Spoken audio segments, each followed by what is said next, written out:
World Cup prediction round of 16, siapa yang akan pergi ke next round? Jom kita predict. First game France lawan dengan Paraguay. Untuk perlawanan ini aku rasa France akan menang ataupun game ni akan pergi ke penalti dan dekat penalti Paraguay akan menang. Next, Canada lawan dengan Morocco. Morocco salah satu tim underrated untuk World Cup and aku rasa most possibly diorang akan pergi ke next round. Next game, Portugal lawan dengan Spanyol. Game yang betul-betul best gila. Yamin Yamal lawan dengan Cristiano Ronaldo. Game yang betul-betul best. Tapi untuk perlawanan ini, aku rasa most possibly Portugal akan kalah lah.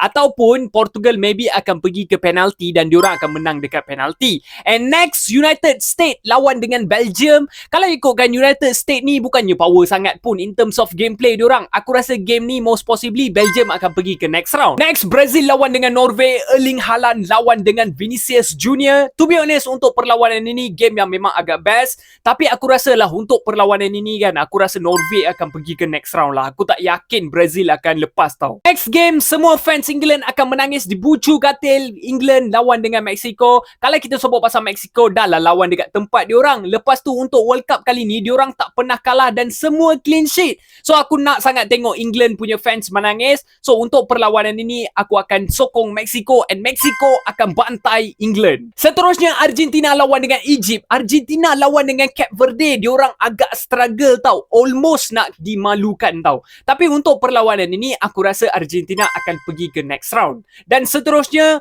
Colombia lawan dengan Switzerland. Untuk perlawanan ini, game yang agak best. Tapi aku rasa Switzerland akan pergi ke next round. So, apa prediction korang? Jangan lupa komen and make sure follow profile ni untuk dapatkan lebih banyak update yang legit.